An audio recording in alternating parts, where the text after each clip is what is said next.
Video शुरू करने से पहले हमारे चैनल को सब्सक्राइब करें, बेल आइकन को भी प्रेस करें लेटेस्ट वीडियो सबसे पहले देखने के लिए। लाइक एंड शेयर ज़रूर करें। Welcome back to AD learning point with Asif Danish. Hi दोस्तों, आज मैं आप लोगों को सेंटेंस के बारे में विद एग्जांपल बताने वाला हूं कि सेंटेंस कितने तरह के होते हैं, उसका डेफिनेशन विद एग्जांपल। इससे पहले मैंने एक लास्ट वीडियो पे आप लोगों को बताया था लेसन नंबर 1 में कि सेंटेंस कितने तरह के होते हैं, सेंटेंस के कितने पार्ट होते हैं, सेंटेंस के कितने काइंड्स होते हैं, ये सब बताया था। आज मैं आप लोगों को सेंटेंस का पूरा डेफिनेशन विद एग्जांपल बताने वाला हूँ। तो इससे पहले हम लोग एक बार रिपीट कर लेते हैं कि सेंटेंस कितने तरह के होते हैं। सेंटेंस 5 तरह के होते हैं, असर्टिव सेंटेंस और declarative sentence. Number 2 interrogative sentence.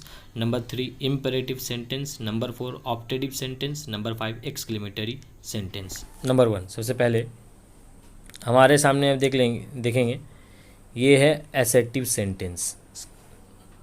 जो पढ़ते हैं, an assertive sentence is a simple general statement ascertain either affirmative or negative. ये एक इस तरह का सेंटेंस जिसमें सिंपल स्टेटमेंट होता है, जिसमें पॉजिटिव वर्ड यानी अफर्मेटिव वर्ड और नेगेटिव वर्ड्स होते हैं, या फिर ये वो सेंटेंस जो है अफर्मेटिव होता है या फिर नेगेटिव होता है। और सब इसका पैटर्न ये है, सब्जेक्ट वर्ब ऑब्जेक्ट, ये पैटर्न है। इसके बाद इसके अलावा जो भी है कम्प्लीमेंट एडवर्ब या एडजेक्टिव कुछ भी ऐड होता है लास्ट में। आइए हम लोग इसका एग्जाम्पल देखते हैं। एग्जाम्पल ये है, English is an international language, ये अफर्मेटिव हो गया। उसके बाद है we do not do bad thing, ये हो गया नेगेटिव। तो अफर्मेटिव दोनों, अफर्मेटिव और नेगेटिव, ये आप लोग समझ गए होंगे कि एक असर्टिव सेंटेंस के अंदर दो तरह का वर्ड कंटेंट करता है, या तो वो अफर्मेटिव होगा या तो वो नेगेटिव होगा। चलिए हम लोग अब आगे बढ़ते हैं। नेक्स्ट जो है वो इंट्रोगेटिव है। इंट्रोगेटिव सेंटेंस का हम लोग रीडिंग करते हैं। An interrogative sentence asks about a person और things, it always end with a note of interrogation question mark. ये इंट्रोगेटिव सेंटेंस उस सेंटेंस को कहा जाता है जिसको सेंटेंस के जरिए से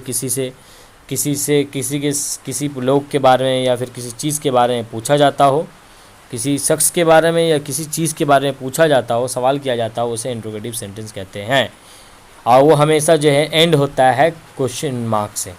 ये हम लोग समझ जाएंगे कि हमें कभी भी क्वेश्चन मार्क रहा पीछे रहा वरना एंड में रहा तो वो हम लोग समझते हैं कि इसे इंट्रोगेटिव सेंटेंस कहते हैं, क्योंकि ये इसका पहचानना साइन बहुत आसान है। कोई भी लोग अगर जानेंगे यहाँ ये इंट्रोगेटिव सेंटेंस से सवाल किया जा रहा है।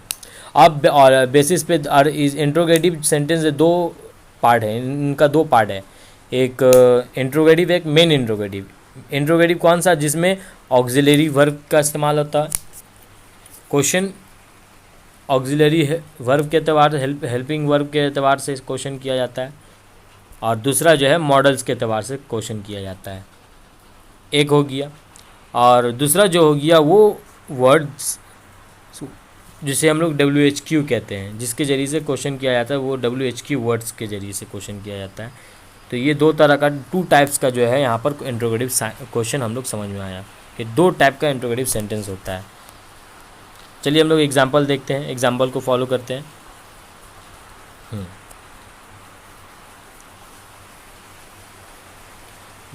एग्जाम्पल को फॉलो करते हैं। Do you have your assignment ready? Does he speak English? Did she work abroad? Did she work abroad? Should I go there? Can you hear the sound? Don't you want any food?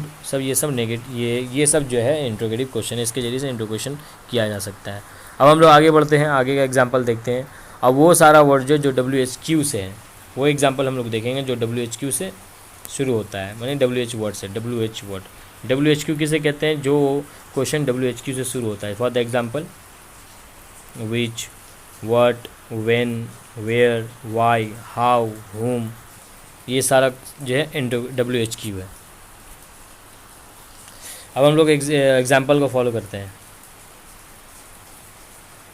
How is your business going on? Who fix the computer? whom do you support? What are you expecting from me? What time is what time is it now,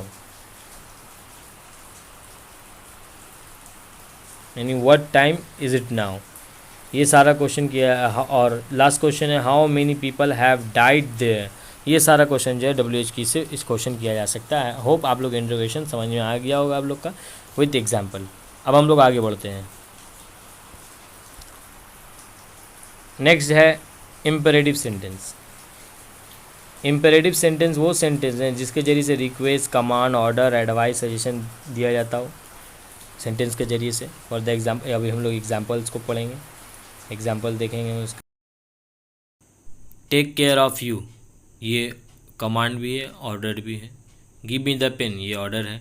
do it now, ये भी order है।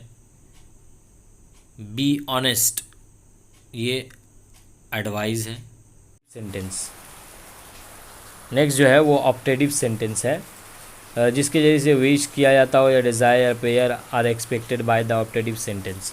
For the example वो word जो है pattern जो इसका मे से start होता है यार, प्लस एसेटिव होता है बाद बाकी।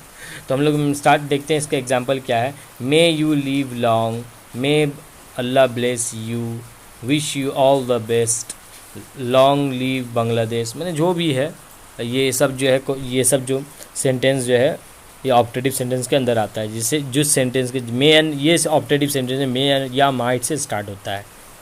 किसी को विश करना, किसी को डिज़ायर, किसी को प्रेयर करना, ये सब जो है ऑप्टेटिव सेंटेंस के ज़रिए होता है। अब हम लोग आगे बढ़ते हैं एक्सक्लेमेटरी सेंटेंस की तरफ। एक्सक्लेमेटरी सेंटेंस किसे कहते हैं? Exclamatory sentence, exclamatory is a sentence which expresses strong sudden feeling or emotion like surprise, pain, delight, anger, disgust etc. ये सब जो फीलिंग जो है इंसान के अंदर आता है, तो इसे जो है एक्सक्लेमेटरी सेंटेंस कहते हैं। हाँ, फर्स्ट का पैटर्न देख ले, अल्लाह, इसका पैटर्न को फॉलो कर ले, alas, Bravo, what, how etcetera, ये सारा पैटर्न है। अब हम लोग को उसका एग्जाम्पल देखते हैं सेंटेंस का। Hurrah, our cricket team has won the series. Hooray, our cricket team has won the series. Alas, he has failed the competition. Bravo, you have done a great job. What a talented girl she is. ये सारा question में और भी question है, ये सारा जो है सेंटेंस एक्सक्लेमेटरी सेंटेंस के अंडर यूज़ होता है, जैसे हम लोग जानते हैं। तो आज के लिए इतना ही। Thanks for watching.